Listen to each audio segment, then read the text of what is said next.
Hey everybody, what's up? Ehren here, Question Period Canada. We've got another exciting episode of Senate Question Period. Very much looking forward to that. Before we get going though, I had mentioned that I would discuss the 5 groups of the Senate because I didn't know much about it and I found it very confusing to I had always traditionally thought that like there was conservative and liberal and possibly NDP senators that would be appointed. That's not the case. There's 5 groups. There's one group called the Independent Senators Group. It's got 39 senators, and they're not affiliated with anybody. They're not supposed to be. There is a conservative group that is directly tied to the Conservative Party. That's the only group anymore that has an official tie to a political party from the Commons. That's the Conservative group. There's the Canadian Senators Group, which is also supposed to be somewhat independent. I hardly believe that any of these senators are completely independent, even the ones that say that they are. How did they get appointed then if they have no affiliation? Next, there's the non-affiliated group, which is again 14 senators and supposed to be independent. And lastly, we've got the Progressive Senate Group, and they are tied to the Liberal caucus. But I guess there was a lot of reform in 2004 in the Senate, and where up until that point, senators were directly linked or had affiliations to a party. But then that sort of changed, I guess, a early stage of being woke, I suppose. Anyhow, that's enough of my ramble. Let's jump into this Senate question period. This one's back from October. I thought that we'd just keep going back further and further, digging deeper into it. So let's kick things off. Question period. Période de questions. Senator Clay. Senator Gold, just before 10 p.m. last Saturday night, Minister Blair released a statement indicating Canada does not believe Israel struck a hospital in Gaza last Thursday. And today, of course, he said that Hamas should be eliminated. After initial media reports blamed Israel for attacking the hospital, Prime Minister Trudeau made sure his rush to judgment was in full view of the public. Since Minister Blair's statement, however, the Prime Minister hasn't said or done anything to walk back his comments from a week ago. No retraction. No statement, not even a late-night tweet like his minister, nothing. Leader, is the Prime Minister unwilling to correct the record because his Liberal caucus is split on supporting Israel in this war against Hamas? He asks great questions every time. Well, thank you for your question. Minister Blair, as a cabinet minister, speaks for the government when he does speak. It is clear that the government of Canada deplored the terrorist attack against Hamas and supports the right of Israel to defend itself under the terms of international law. It is also the position of the Canadian government that those who are trapped in Gaza and are victims, innocent victims, as so many are of this war, deserve access to humanitarian aid, and Canada continues to work to that end. The Prime Minister has been clear about the position of Canada, which has not changed. There is, in this country, a diversity of opinion. Families, friends, and indeed are torn asunder. The government stands by its policies, long-standing policies, and will continue to do so. Well, it would be nice to see where the Prime Minister stands. He's silent. Leader, last week you accused me of being too partisan. In fact, internal divisions within the Liberal Party are dictating what the Prime Minister says regarding Israel and Hamas, and what he doesn't say. After 8 long years, Prime Minister Trudeau still has no moral compass and provides no serious leadership, not even to his own caucus. He's not worth the cost to our country's principle, is he, Leader? Don't Canadians deserve better? Go. For the driving Well, question, thank you for your we'll let question. I Matt- commend you for elaborating on the marketing phrase that has been rather current lately. Listen, it is not appropriate in this chamber or anywhere else to use the tragic circumstances of the Middle East as a wedge political issue. This government stands on its record of support for Israel, support for the Palestinian people, and support for a just solution. Senator Batters. Taking the higher road, it Senator would Gold, appear. last week at the Senate Agriculture Committee, Trudeau appointed senators, including your own government deputy leader, gutted a Conservative bill to exempt farmers from paying carbon tax on propane and natural gas. One amendment stripped from the bill heating and cooling for barns and farm buildings. The very next day, a news report revealed that the Trudeau government spent $8 million of taxpayers' money to replace a barn at Rideau Hall with a 2-level, zero-carbon heated car garage they've dubbed the barn. Talk about not worth the cost. Senator Gold, is this the Trudeau government's prototype for a brave new carbon-neutral future on Canada's farms?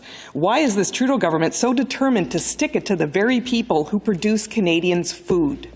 It was funny Senator when Gold. Gold made fun of the marketing campaign. Well, a number of your assertions, I think, deserve a correction. The bill was indeed amended. It was not gutted. And it was amended by the committee, as is its prerogative to do so. First of all, I didn't vote. and the record will show who was present and who voted, which is a somewhat different narrative that has been fed to the media and propagated. With regard to the barn, it is more than a barn, Senator Batters. It is a 2-level, partially heated storage and vehicle garage, which would also include 70 roof-mounted solar panels, producing enough energy to completely offset the electrical needs of Stornoway. And those are the facts, and I would again encourage senators, as I have done on many occasions, to ask me the proper questions, but assume the proper facts underlying them. Senator Batters. It's interesting. Senator Gold, I guarantee you that any one of Canada's farmers could build a barn for much less than $8 million. This bill passed the House of Commons with all-party support. Subjecting barns and farm buildings to the Trudeau government's punitive carbon tax puts our ag producers at a global disadvantage. Your government's solutions for farmers are not rooted in practicality or common sense. When will this government offer Canadian farmers more than just hot air and axe this punishing carbon tax? Senator Gold. Interesting. Axe the tax in the Senate. There is no risk of repeating myself when the same question is posed to me on so many different occasions. The price on pollution is an integral part of a suite of measures that Canada is pursuing to guide us forward, as is the support that the government is providing to farmers and all others who are bearing the cost, as some are indeed, of this measure. Senatrice Miville-Deschênes. Senator Miville-Deschênes. Senator Gold. For 3 days, 5 UN agencies and 12 humanitarian organizations in Canada and Jewish Voices have been calling for a ceasefire in Gaza. France, Ireland, and Belgium are calling for a truce or ceasefire. Canada is not a powerful country on the international stage. In the past, however, we're able to increase our influence by demonstrating our integrity and adherence in word and deed to the principles of international law. Mr. Gold, no one here is disputing the horror of the October 7th attacks, nor Israel's right to defend itself, nor the maneuvers required to recover the 220 hostages. But I worry that our silence about a humanitarian truce is eroding our moral authority. When will the Canadian government call for a humanitarian truce or ceasefire in Gaza? Gold. Senator Gold, thank you for the question. The Canadian government's position is very clear. The violence must stop. Civilians must be protected, and the hostages must be freed. I think that Minister Joly has stated Canada's serious concerns about the deterioration of the humanitarian situation in Gaza and the importance of having aid help civilians. Canada is providing $50 million in humanitarian aid to respond to Palestinians' acute needs in the Gaza Strip and surrounding area, while ensuring that none of the money gets it in the hands of Hamas. What do you think about our Senator Mivin Deschênes. Minister of Foreign Affairs, Melanie Joly? Senator Gold, as Nicholas Kristof wrote in the New York Times, states cannot give the impression that there is a hierarchy in human lives. This is a more philosophical question. Word, yeah. Do you believe this is the case? And if there were a truce, do you think that things could be restored diplomatically speaking? Senator Gold. Any human life is sacred in the eyes of God. That is part of my traditions and traditions around the world. Unfortunately, a truce would not put an end to the violence nor to the danger. And as the Americans have underscored, it's not the right time to consider one. Mr. Busson. Thank you, Madam Speaker. My question is for the government representative in the Senate. Senator Gold, from the Senate Fisheries and Oceans Committee presently underway, we know that both coasts of our great country have an overabundance of seals. We do not, however, have an overabundance of senators from the West Coast. British Columbia has only 6 seats and is the 3rd most populated province in Canada, behind Ontario and Quebec. That's a good point. Yet we have not had a full complement of senators since I was appointed in 2018. Senator Gold, will you immediately raise this issue with the Prime Minister of the vacant seat in British Columbia and ask that a new appointment be made, signed, sealed, and delivered as soon as possible? That's really well done. Senator Gold. Thank you for your question about Senate vacancies. This is an issue that I and my colleagues and my office raise regularly with the Prime Minister's office. We, as much as all of you, would like to see the Senate vacancies fully filled and those vacant filled as quickly as possible. There are many factors that appear to have contributed to the delay in some appointments, and I will continue to raise this issue with the government at every opportunity. Senator Busson. I'm fine. Thank you. Senator Patterson Nunavut. Thank you, Madam Speaker. Senator Gold, last session we hurried to complete study and third reading of S12, an act to amend the Criminal Code, the Sex Information Registration Act, and the International Transfer of Offenders Act. We were told this rush was necessary in order to ensure the other place could study the bill and send it back to us with plenty of time to meet the court's deadline of October 28. However, that date is fast approaching. Senate will soon find itself in a position once again have to quickly consider the message with its 11 amendments. No one wants to see a gap in registering sex offenders, but your government has delayed sending us the bill. Will your government seek an extension in court to give the Senate the time required to properly consider the message? Senator Gold. Well, thank you for your question. My expectation is that all parliamentarians and senators will work to ensure that the bill passes indeed before the Supreme Court's October 28th deadline. As you all know by now, we are expecting the message imminently, and in that regard, I look forward to our consideration of it. It's an important piece of legislation to strengthen the National Sex Offender Registry, to empower victims of crime, and to build confidence in the criminal justice system. The government has not delayed sending it. It was a bill that originated here, and indeed it was sent to committee in the other place, and that committee considered the bill and the Senate amendments and made some suggestions to improve the bill. It has been in the other place less time than it was here. Senator Patterson Called Nunavut. it the other place. Senator That's Gold, funny. we're willing to work hard, but not on unscheduled days at the last minute. Your government sought 3 court extensions to Bill S3, which dealt with ending gender-based discrimination in Indian Act registration. That enabled us to do our proper work. Those extensions were granted because the courts had proof, like in this case, that there was substantial progress being made. Respect for the Senate should be equally valid as respecting the courts.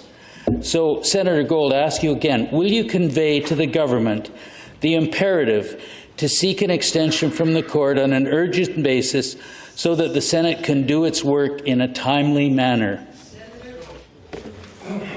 Well, thank you. I'll certainly be happy to raise this with the government. Civilly, but to be clear, driving the point. It is every expectation that we will be able to deal with this issue on Thursday, which is a day which we will be sitting and to which we can devote fulsome debate to the message from the other place.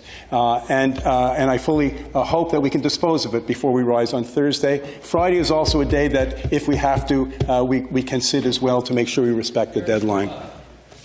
Sénatrice Gerba. Senator Shelba. Thank you, Madam Speaker. My question is for the government representative in the Senate. This is the Liberal Party. The Business Development Bank of Canada recently published a study that makes a very worrying observation, a very alarming one, in fact. There are 100,000 fewer entrepreneurs in Canada than there were 20 years ago. 2 decades ago, nearly 3 out of every 1,000 Canadians ventured into business. Today, we're talking about 1 in 1,000. In 2021, small businesses employed 8 million people in Canada, accounting for 2/3 of all private sector jobs.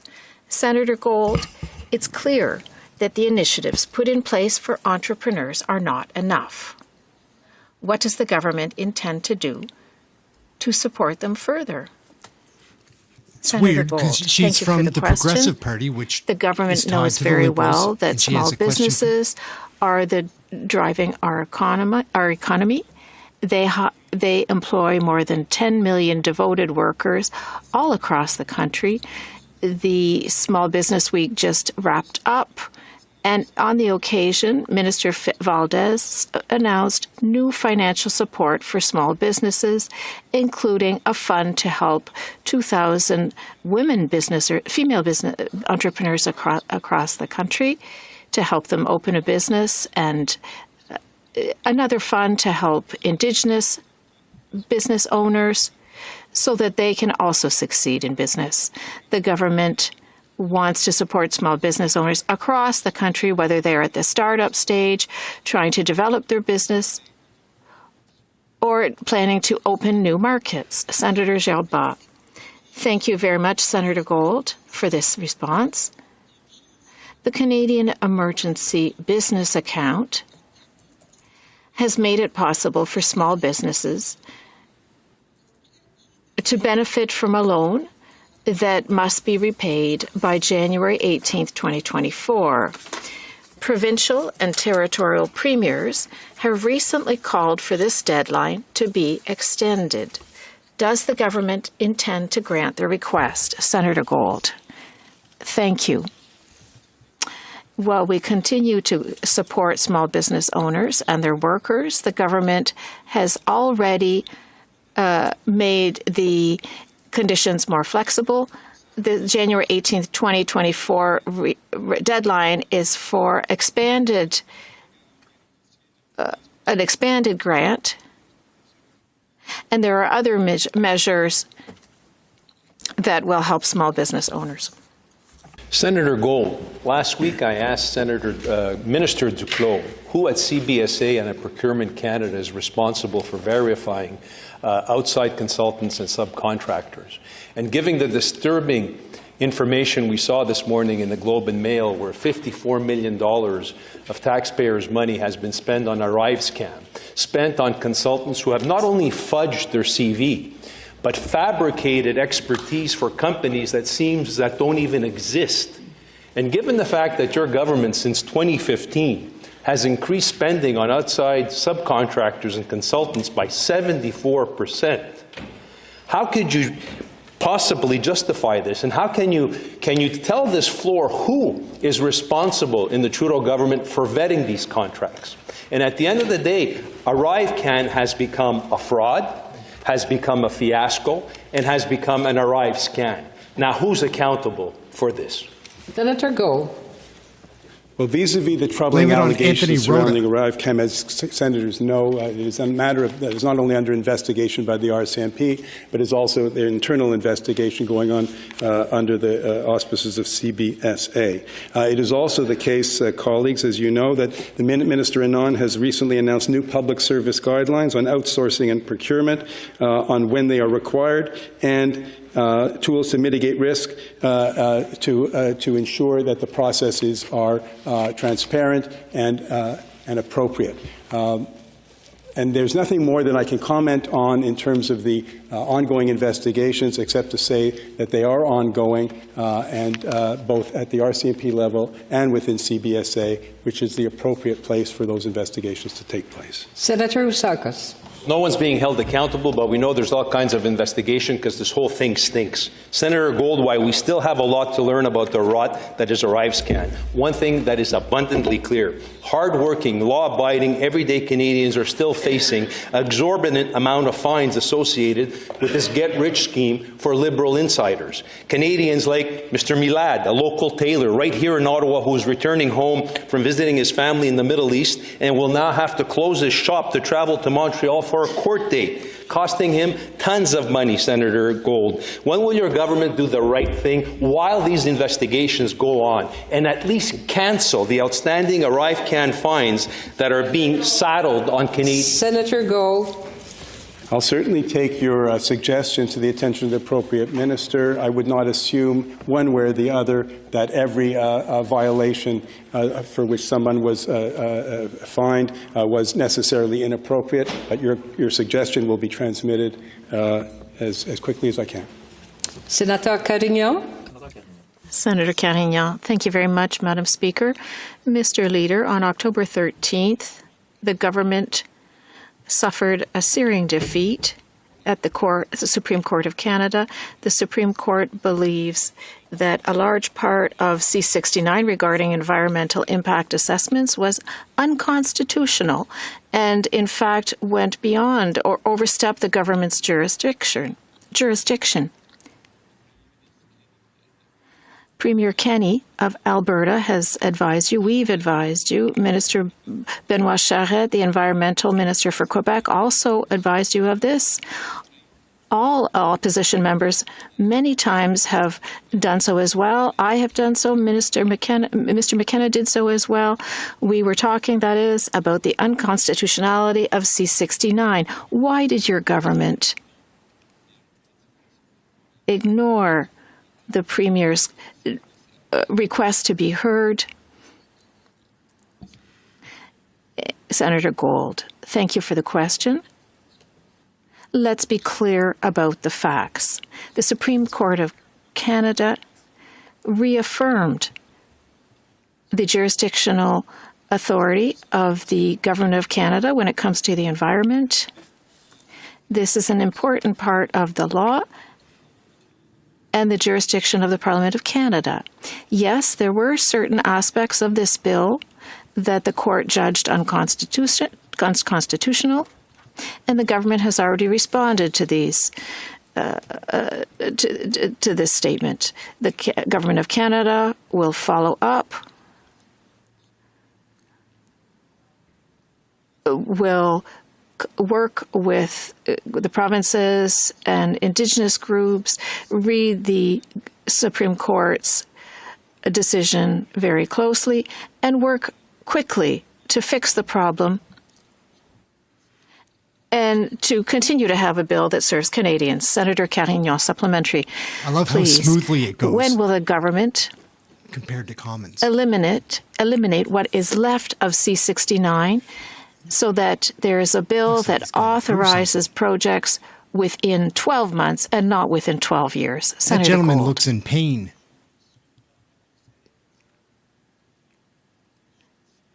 I have not been informed of the timelines that will be made in the new revised version of the bill.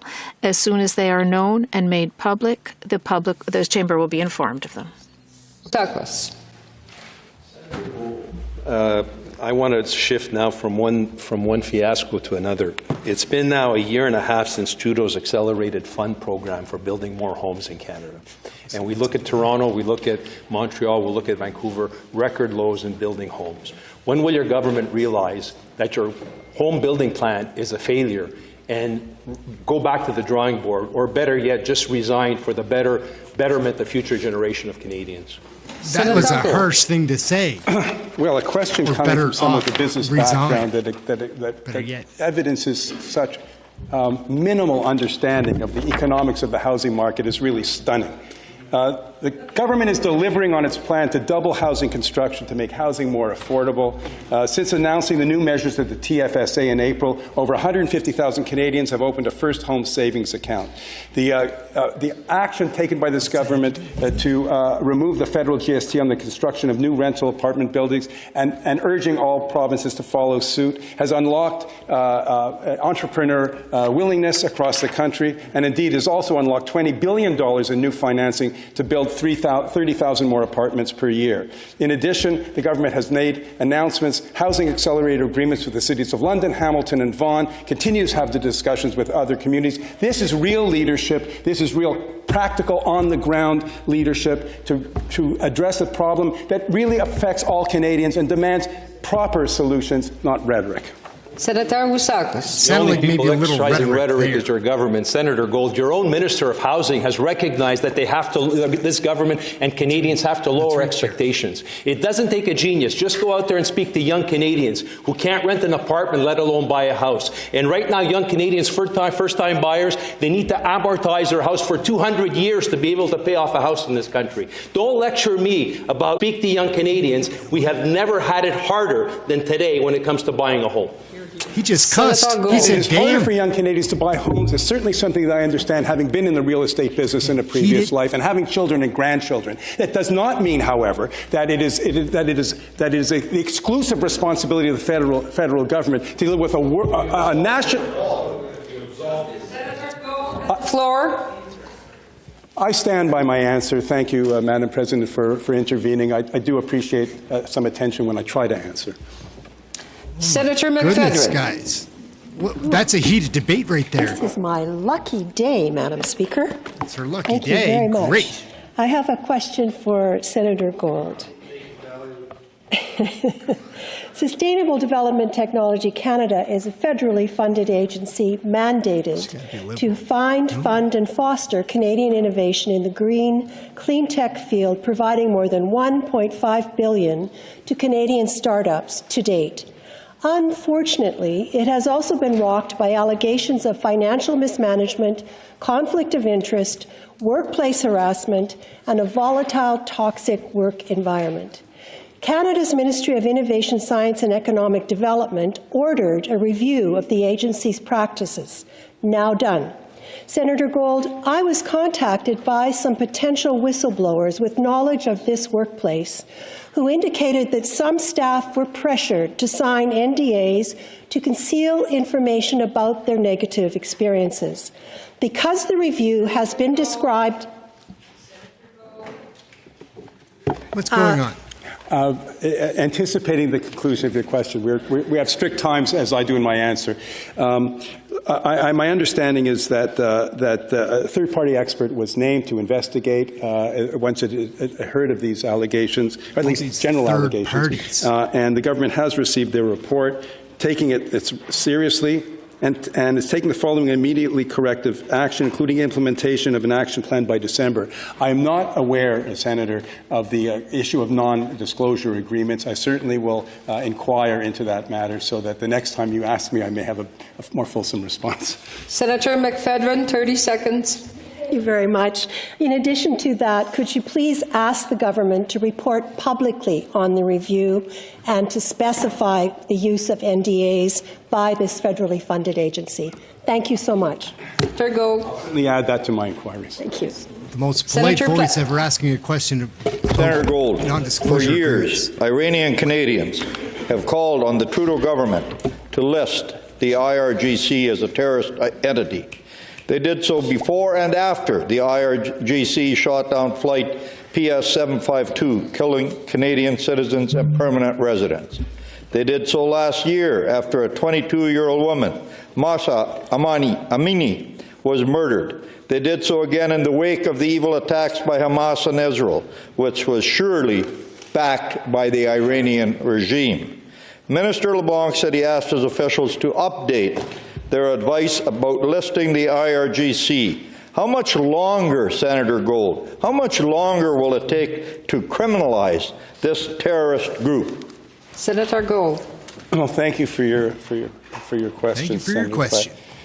Canada's response generally to the activities of Iran in the world, including our sanctions and other measures, are some of the toughest in the world, as colleagues know. And Canada will continue to put pressure on the regime. All options are on the table. You know as well as I do that the government has already banned IRGC officials from Canada forever and imposed sanctions on elites, the RGC, and the regime's security, as well as intelligence and economic apparatus. It's a whole-of-government effort. Canada will not hesitate to use all of its tools, diplomatic and others, to respond to the Iranian regime's aggressions, whether in Iran or abroad. Senator Plitt. Senator Gold, last week, when Senator Housakis asked you about listing the IRGC as a terrorist entity, you gave us the same response you've given us for years now. However, when Minister LeBlanc was asked a similar question in the House, he gave a very different response. The minister said he obviously asked security professionals to update their advice. Leader, why was your answer different from the minister's? Senator Gold. It wasn't different, though I didn't repeat the answer that you actually embodied in your question and are now repeating. At such time as that review is completed, the decision will be made public. Until then, it is inappropriate to comment on what advice the security services are providing to the minister, indeed anyone providing to the minister. Senator Dupuis.